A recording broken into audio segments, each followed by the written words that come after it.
수고하고 무거운 짐진 자들아 라는 말씀을 전해드릴 때에 예수님께서 우리를 부르시는 그 의미를 깨닫고 그 은혜를 누리며 살아가는 우리 모두가 되기를 주님의 이름으로 축복합니다.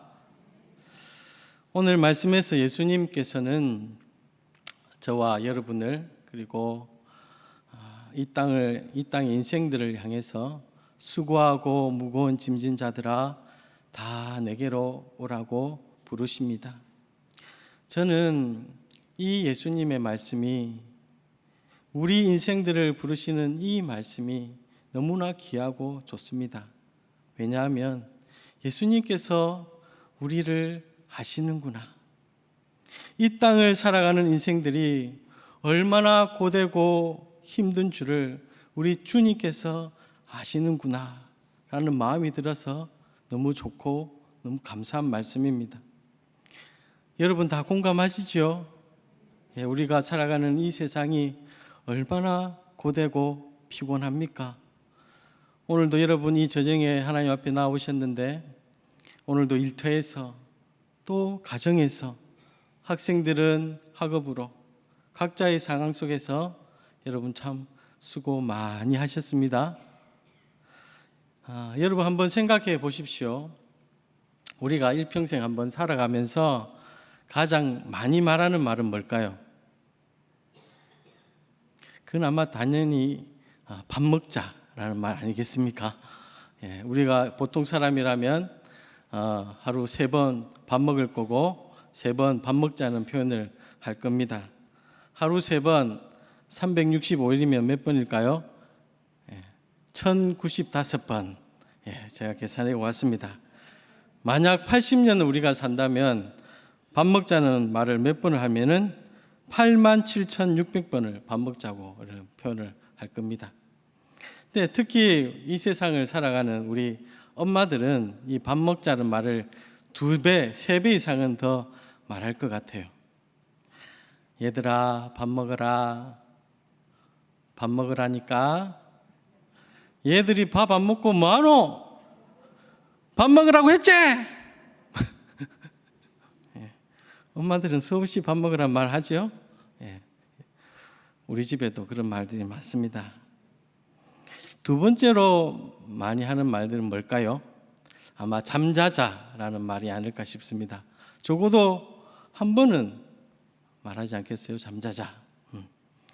다음으로 하는 말은 뭘까요? 보통 경상도 사람들은 대표적으로 하는 말이 3가지 있죠. 밥 먹자, 자자. 다음 뭡니까? 아는. 그시요. 애들은 뭐 하노? 저는 그 말보다 이 말을 더 많이 할 것 같다고 생각합니다. 피곤하다. 힘들다. 피곤해. 힘들어.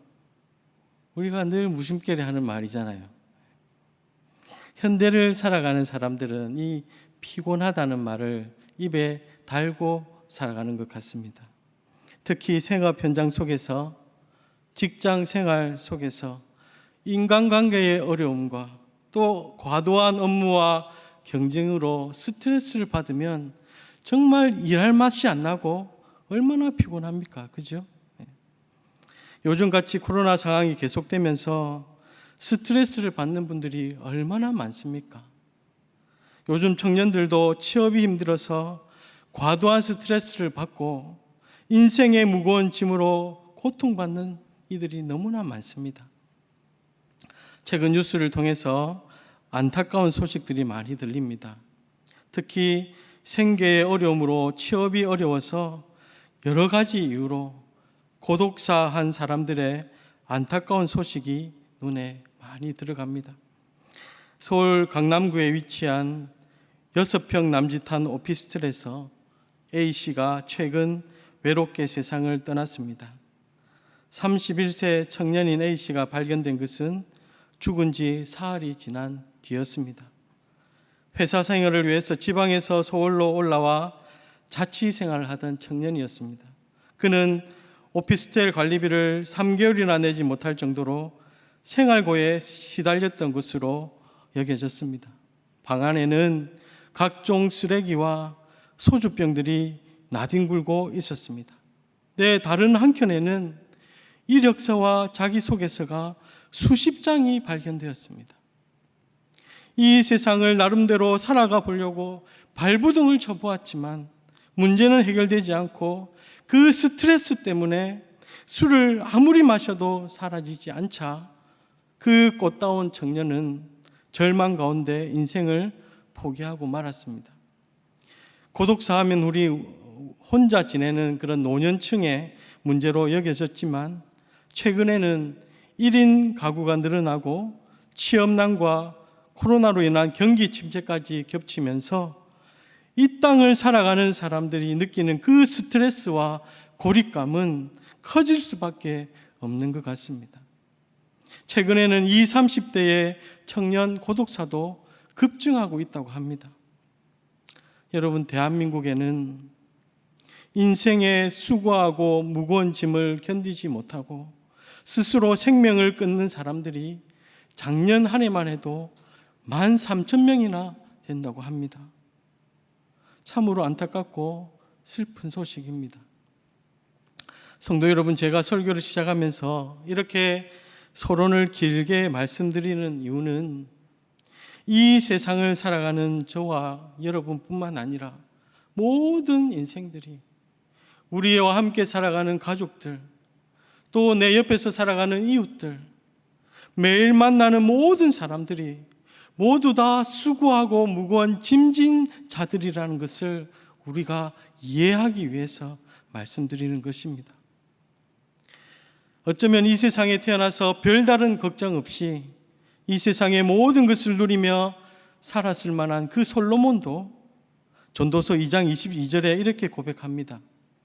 사람이 해 아래에서 행하는 모든 수고와 마음에 애쓰는 것이 무슨 소득이 있으랴. 일평생에 근심하며 수고하는 것이 슬픔뿐이라. 그의 마음이 밤에도 쉬지 못하나니 이것도 헛되도다. 성도 여러분, 이렇게 일평생을 수고하고 무거운 짐을 지며 살아가는 이 땅의 모든 인생들에게 오늘 예수님은 중요한 진리를 말씀해 주시는데요. 이 말씀을 깊이 묵상하실 수 있기를 바랍니다. 그리고 그 깨달음의 은혜와 평강이 우리 모두에게 있기를 진심으로 축복합니다. 첫 번째로 예수님께서 주시는 진리는 내게로 오라, 내가 너희를 쉬게 하리라 입니다. 28절 우리 같이 한번 읽어보겠습니다. 시작. 수고하고 무거운 짐진 자들아 다 내게로 오라, 내가 너희를 쉬게 하리라. 아멘. 앞서 말씀드린 대로 예수님은 우리의 인생을 너무나 잘 아시는 분이라고 했죠. 우리가 일평생 짊어지고 살아가는 이 수고하고 무거운 짐의 정체를 예수님은 아십니다. 누구보다도 잘 아시는 분입니다. 왜냐하면 예수님은 창조 때부터 하나님과 함께 계셨던 분이시기 때문입니다. 창세기 3장에 보면 수고라는 말이 처음으로 여러분 나타납니다. 첫사람 아담과 하와가 불순종의 죄를 지은 결과로 하나님께서는 인간에게 수고와 고통의 짐을 지게 하셨습니다. 하나님은 하와에게 이렇게 말씀하셨습니다. 내가 이제부터 수고하고 자식을 낳을 것이다. 여러분, 자식을 낳는 것이 벌입니까? 여러분, 아니지요. 생육하고 번성하라고 하나님께서는 명령하셨고 그것이 뜻이잖아요. 자녀를 낳는 것이 벌이 아닙니다. 대신 아이를 낳는, 출산하는 그 수고가 벌이고 우리에게 고통의 짐이라는 겁니다. 여러분, 한번 상상해 보십시오. 만약에 아담과 하와가 하나님 앞에 불순종의 죄를 짓지 않았다면 지금 어떨까요? 여성분들이 출산할 때 어떨까요? 한번 상상해 보세요. 여성분들이 아이를 낳을 때 얼마나 유쾌하고 기분 좋게 아이를 낳을까요? 자, 지금부터 아이를 낳습니다. 힘주세요. 하나, 둘, 셋. 순풍. 순풍. 애를 낳지 않겠습니까? 예. 출산의 수고가 없으면 그 출산의 스트레스가 없고 얼마나 행복하게 아이를 낳을 수 있었을까요? 상상해 보는 거죠. 예. 또한 하나님께서는 아담에게 이렇게 말씀하셨습니다. 이제부터 땅은 너로 말미암아 저주를 받고 너는 내 평생에 수고하여야 그 소산을 먹으리라. 평생에 수고해야 먹고 살 것이라고 하나님 말씀하셨습니다. 여기서 수고라는 말은 단순한 노동이나 힘겨운 고통스러운 노동을 의미하는 것은 아닙니다. 여러분, 여기서 우리가 깨달아야 할 것이 한 가지 있는데요. 사람이 일하는 것이 하나님께 저주를 받아서 그렇게 된 것일까요? 여러분, 아닙니다. 사람이 일하는 것이 하나님께 저주를 받아서 그렇게 된 것이 아닙니다. 창세기 2장 15절에 보면 여호와 하나님이 그 사람을 이끌어 에덴 동산에 두어 그것을 경작하며 지키게 하시고라고 말씀하셨어요. 아담에게 에덴 동산에서 일하면서 살아가라고 하나님은 가르쳐 주셨단 말입니다. 일하는 것이 잘못이 아닙니다. 노동이 죄의 결과로 사람에게 온 것이 아닙니다.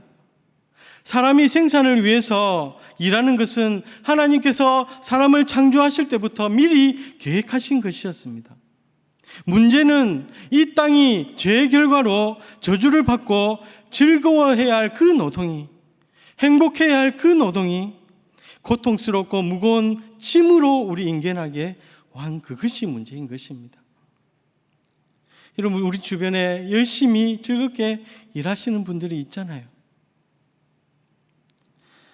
우리에게 예수님께서 말씀하시는 이 수고하고 무거운 짐은 단지 노동의 문제만은 아닙니다. 우리에게 찾아오는 질병의 짐, 끊임없이 찾아오는 인간관계 속의 갈등과 싸움의 짐, 미래에 대한 염려와 두려움의 짐, 정말 내 생업과 내 직장에 문제나 어려움은 없을까? 우리 청년들, 내가 취업해서 정말 돈을 벌고 내가 가정을 이룰 수 있을까? 라는 그런 두려움들, 미래에 대한 염려의 짐들, 그리고 마지막으로 죽음에 대한 두려움의 짐. 러시아의 기독교 작가인 도스토예프스키는 이런 글을 남겼습니다. 죄인에게는 산다는 그 자체가 힘겹고 버거운 일이다. 따라서 죄의 문제가 해결되지 않으면 안식과 자유는 없다고 말했습니다. 하나님께서는 완전한 샬롬의 땅을 이 세상에 만드셨는데 죄의 결과로 이런 수고하고 무거운 짐들이 우리에게 있음을 우리 예수님은 아시고 우리를 불쌍히 여기시는 겁니다. 그래서 예수님 오늘 말씀하시죠. 수고하고 무거운 짐진 자들아 다 내게로 오라. 내가 너희를 쉬게 하리라. 하나님과 함께 이 세상을 창조하신 예수님, 우리가 짊어지고 살아가는 수많은 수고하고 무거운 짐의 정체를 아시는 그 예수님, 나의 죄의 문제를 해결해 주실 수 있는 유일하신 분이신 예수님, 그분이 내게로 오라, 내게로 나아오라. 누구든지 예수님의 그 부르심에 응답해서 예수님께 나아가면 예수님은 그에게 쉼을 주시겠다고 말씀하시는 겁니다. 할렐루야. 저는 우리가 인생을 살아가면서 중요한 것이 여러 있지만 그 중에 만남이 중요하다고 생각합니다. 지난 설교에서 룻과 보아스의 만남의 이야기를 전해드리면서 그들의 만남에 헤세드의 하나님의 만남의 은혜가 주어졌음을 말씀드렸습니다. 우리에게도 그래서 만남의 은혜가 필요하다고 전해드렸습니다. 우리 인생에서 어떤 사람을 만나느냐에 따라 그만큼 그 만남은 중요한 일이기에 기도가 필요한 일이고 은혜가 필요한 일입니다. 근데 저와 여러분이 예수님께 와서 예수님을 만나고 예수님을 믿어 죄 사함 받고 하나님의 자녀가 되어서 하나님의 놀라운 은혜를 받고 있다면 저와 여러분이 그 만남의 은혜를 받은 정말 복된 사람들이 아닙니까? 사랑하는 성도 여러분, 이 은혜를 생각하시기 바랍니다. 저와 여러분은 이미 예수님께 와서 예수님의 그 은혜를 받고 누리며 살아가는 복된 존재들이라는 것을 늘 생각하시면서 감사하며 살아가실 수 있기를 바랍니다. 두 번째는 예수님이 우리에게 주신 진리는 예수님께서 주시는 그 쉼은 무엇이냐는 겁니다. 그것은 마음의 쉼입니다. 저와 여러분은 이미 예수님께 와서 우리의 모든 삶을 주님께 맡겨드린 사람입니다. 우리는 예수님이 주시는 그 쉼이 무엇인지 묵상하고 그것이 무엇인지 알고 우리의 삶 속에서 그것을 누리며 살아가야 하는 사람들입니다. 여러분 그렇게 믿으십니까? 29절을 같이 한번 읽어보겠습니다. 시작. 나는 마음이 온유하고 겸손하니 나의 멍에를 메고 내게 배우라. 그리하면 너희 마음이 쉼을 얻으리니 했습니다. 28절과 29절에 나와 있는 그 쉰다라는 말, 예수님이 말씀하신 그 쉰다라는 말은 헬라어로 아나포시스라는 말인데요. 아나, 위로부터라는 의미가 있습니다. 위로부터 오는 쉼. 예수님이 주시는 쉼이란 하늘로부터 오는 쉼이라는 겁니다. 예수님은 그것을 마음이 쉼을 얻는다라고 우리에게 말씀해 주십니다. 위로부터 하늘로부터 오는 쉼은 마음이 얻는 쉼이다. 실제로 사도 바울은 이 마음의 쉼이 무엇인지 자신의 경험을 성경을 통해서 그렇게 설명하고 있는데요. 고린도전서 16장 18절에 보면 이런 말씀이 있습니다. 그들이 나와 너희 마음을 시원하게 하였으니 그러므로 너희는 이런 사람들을 알아주라. 이 말씀에서 마음을 시원하게 하였다라고 했는데 영어로 리프레시라는 표현이 예수님께서 말씀하신 쉼이란 말과 동일한 표현입니다. 사도 바울은 고린도 교회를 섬기는 동역자들이 주님께서 맡기신 그 사역의 멍에를 메고 한 마음으로 수고하고 헌신하고 서로의 필요를 도와주는 그 아름다운 모습을 보고 마음이 시원했다고 그렇게 고백합니다. 그들의 모습을 보고 내 마음이 쉼을 얻었다라고 이렇게 고백하는 거죠. 여러분은 마음이 시원해지는 그런 경험을 해보신 적이 있습니까? 또 사도 바울은 한 번 더 이렇게 자신의 경험을 설명합니다. 고린도후서 7장 13절에 보면 이로 말미암아 우리가 위로를 받았고 우리가 받은 위로 위에 디도의 기쁨으로 우리가 더욱 많이 기뻐함은 그의 마음이 너희 무리로 말미암아 안심함을 얻었음이라고 합니다. 여기에 마음이 안심함을 얻었다라는 표현이 예수님께서 말씀하신 쉼과 또 동일한 표현입니다. 그럼 고린도 교회에 여러 가지 문제가 있었습니다. 그런데 성도들이 정말 진심으로 회개하고 그 문제가 해결됐습니다. 그 해결된 소식을 디도가 가지고 와서 사도 바울에게 전해주지요. 그 소식을 들은 바울이 너무나 기쁘고 마음에 안심함을 얻었다고 고백합니다. 그 소식으로 내 마음이 쉼을 얻었다라고 말하는 겁니다. 사도 바울은 당시에 육체는 편하지 못하고 사망으로 환난을 당하는 그런 상태였지만 그 소식은 주님께서 자신에게 주시는 마음을 쉬게 하는 그런 쉼이었던 겁니다. 여러분, 마음의 쉼이 무엇인지 아시겠습니까? 여러분, 많은 분들이 불안해합니다. 내가 있는 생업의 현장에서, 가정에서 자녀들 때문에, 그리고 미래가 너무나 불안합니다. 몸은 쉬어도 마음이 불안합니다. 내가 이렇게 쉬고 있어도 되나? 답답한 마음이 사라지지를 않습니다. 마음에 평안함이 없습니다. 이것은 예수님이 주시는 쉼이 아닌 것입니다. 사랑하는 성도 여러분, 예수님께서 하늘로부터 내려주시는 마음의 쉼이란 답답한 마음이 시원해지고 불안해서 어쩔 줄 모르는 내 마음이 안심함이 생기고 평강이 임하는 것입니다.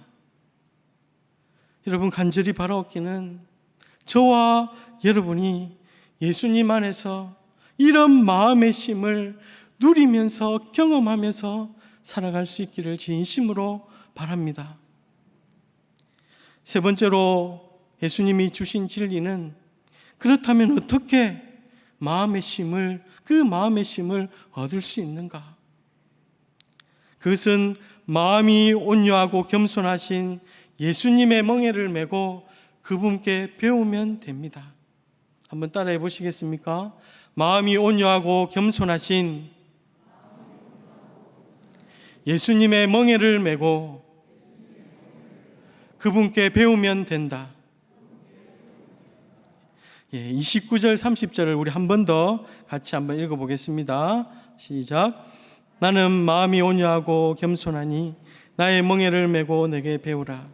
그리하면 너희 마음이 쉼을 얻으리니 이는 내 멍에는 쉽고 내 짐은 가벼움이라 하시니라. 아멘. 여러분, 성경에는 멍에라는 단어가 참 많이 나옵니다. 구약 성경에 멍에라는 단어가 많이 등장합니다. 여러분, 멍에라는 것은 소나 말의 목에 얹어서 수레나 전기를 끌 수 있도록 만든 이런 구부러진 막대를 말하는 거죠. 성경에서 멍에라는 말은 구속이나 무거운 짐을 의미한다고 볼 수 있습니다. 예수님의 멍에를 맨다. 예수님의 멍에를 맨다는 것은 무슨 뜻일까요? 그것은 더 이상 내 마음대로, 내 의지대로, 내 고집대로, 내 마음대로 인생을 살아가는 것을 포기하고 예수님이 인도해 주시는 대로 순종하며 산다는 것이 아니겠습니까? 예수님은 마음이 온유하고 겸손하신 분이라고 하셨습니다. 여러분, 어떤 느낌이 드십니까? 나는 마음이 온유하고 겸손하다. 언제나 오래 참고 기다리고 나를 도와주시는 분으로 느껴지십니까? 그런 분이 매게 하시는 그 멍에는 이 세상에서 찾아오는 멍에와 차원이 다른 것입니다. 예수님께서는 그 멍에가 쉽고 그 무게가 가볍다고 말씀하셨습니다. 여러분, 멍에는 수고를 의미하지요. 다시 말하면 예수님 안의 수고는 쉽고 예수님 안의 짐은 가볍다는 것입니다. 예수님 안의 수고는 쉽고 예수님 안의 짐은 가볍다. 여러분, 이 진리를 깨달으시길 바랍니다. 예수님의 멍에를 메고 그럼 배우는 것은 무엇인가? 그것은 예수님처럼 여호와 하나님을 신뢰하며 살아가는 것입니다. 예수님은 그것을 우리에게 가르쳐 주시는데요, 우리가 읽은 본문 그 바로 앞에 25절에서 27절 말씀에서 그것을 가르쳐 주십니다. 우리 다 같이 한번 읽어보도록 하겠습니다. 25절에서 27절 시작. 그때 예수께서 대답하여 이르시되 천지의 주제이신 아버지여, 이것을 지혜롭고 슬기 있는 자들에게는 숨기시고 어린아이들에게 나타나심을 감사하나이다. 옳소이다. 이렇게 된 것이 아버지의 뜻이니이다. 내 아버지께서 모든 것을 내게 주셨으니 아버지 외에는 아들을 아는 자가 없고 아들과 또 아들의 소원대로 계시를 받은 자 외에는 아버지를 아는 자가 없느니라. 여러분, 예수님은 하나님을 어떻게 표현합니까? 천지의 주제이신 아버지여라고 그렇게 말합니다. 주제라는 말은 왕, 그 다음에 통치자, 주인이라는 뜻입니다. 천지의 주제이신 아버지여, 이 땅에 하나님의 뜻을 나타내 주셔서 감사합니다. 하나님 아버지를 신뢰합니다. 예수님은 그렇게 말씀하시는 거죠. 예수님은 어떤 환경에서도 하늘로부터 내려오는 그 마음의 쉼을 누리며 사셨습니다. 그 방법은 천지의 주제이신 여호와 하나님을 신뢰하며 살아가는 겁니다. 큰 물결이 설레는 어둠 바다, 그 뱃속에서 제자들은 죽는다고 소리치고 죽는다고 난리를 쳤지만 예수님은 그 피곤한 육신을 하나님께 맡기시고 편히 쉬셨지 않습니까? 예수님은 바쁘신 사역 중에도 늘 마음과 육신의 쉼을 누리시면서 사셨습니다. 여러분, 저는 정말 예수님의 이 모습을 정말 배우고 싶습니다. 어떤 상황 가운데서도 여호와 하나님을 신뢰하며 살아가는, 어떠한 상황 가운데도 여호와 하나님을 신뢰하며 마음의 평안을 잃지 않는 그 예수님을 정말 저도 배우고 싶습니다. 저와 여러분이 예수님을 구주로 믿고 받는 가장 큰 축복은 무엇입니까? 그것은 천지의 주제이시며 만유의 주제이시며 온 세상을 다스리시는 그 여호와 하나님이 저와 여러분의 아버지 된다는 사실입니다. 그런데 우리가 이 사실을 인식하지 않고 잊고 살아갈 때가 얼마나 많습니까? 이 땅의 수고와 짐이 너무나 우리에게 버거워서 주님 바라볼 힘도 없고 낙심하는 때가 얼마나 많습니까? 그러나 여러분, 예수님처럼 하나님 아버지를 온전히 의지하고 신뢰하며 살아갈 때 마음의 쉼을 얻게 되고 예수님 안에서 그 수고는 쉽고 그 짐은 가벼워진다는 것을 우리는 믿어야 될 것입니다. 예수님께서 이것을 우리에게 가르쳐 주시는 거예요. 여러분, 자녀를 길러보신 분은 공감하실 텐데요. 어느 날 내 자녀가 고민이 있는지 끙끙거리고 얘기를 안 합니다. 밥도 잘 안 먹고 방에만 틀어박혀 있습니다. 점점 몸도 말라가고 너무나 걱정이 됩니다. 그렇게 지내던 내 자녀가 어느 날 아버지, 어머니, 사실은요 하면서 고민을 틀어놓는 거예요. 고민을 다 듣고 나면 이제 부모는 어떻게 합니까? 그 아이의 문제는 이제 내 문제가 되는 거예요. 세상에 아무리 실력이 없는 아버지라도 어머니라도 자신의 그 자녀의 고민을 듣고 나면 그것을 아는 순간부터 가만히 있지를 않을 겁니다. 동분서주 그 자녀의 고민을 해결하고 애쓰는 것이 우리 부모의 그런 모습일진데, 하물며 천지의 주제이신 우리 하나님 아버지께 고민을 다 털어놓고 그 짐을 맡길 때 그 짐은 아버지의 짐이 되고 그 문제는 아버지의 문제가 되는 것임을 믿으시길 바랍니다. 성도 여러분, 이렇게 천지의 주제이신 하나님 아버지를 신뢰하며 살아갈 때 마음이 시원해지는, 마음에 안심함이 넘치는, 평강이 넘치는 마음의 쉼을 여러분이 누리실 수 있음을 믿으시길 바랍니다. 말씀을 마무리하겠습니다. 여러분, 두 사람의 고백을 한번 들어보십시오. 야곱의 노년의 고백과 사도 바울의 노년의 고백입니다.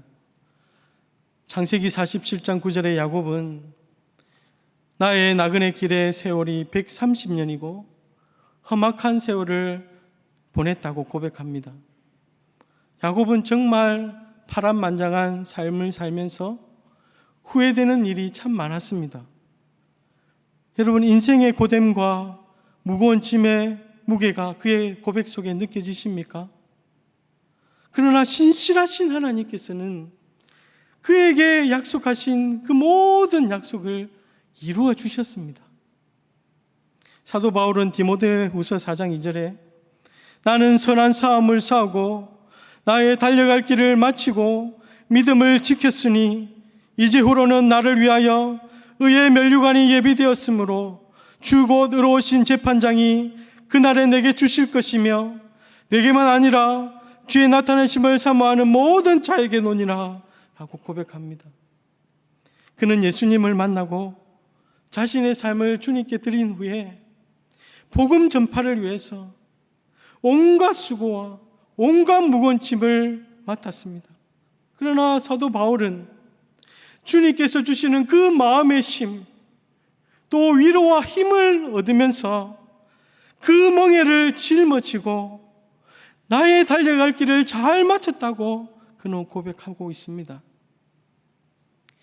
사랑하는 성도 여러분, 진심으로 바라옵기는 저와 여러분이 우리의 인생을 되돌아볼 때에 이 땅에서 얻은 그 수고와 무거운 짐이 참 많아서 참 힘들었지만 주님 안에서 마음의 쉼을 누리며 주님께서 주시는 위로와 힘으로 내 믿음의 여정을 잘 걸어갔다고 그렇게 고백할 수 있는 그런 성도들이 되시기를 진심으로 축복합니다.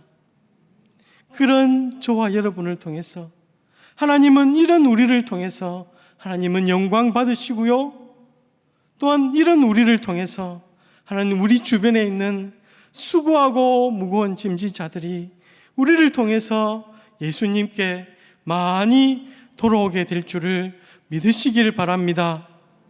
오늘 예수님의 이 우리를 부르시는 말씀이 저와 여러분의 신앙의 여정에 밝은 빛이 되기를 진심으로 축복합니다. 아멘.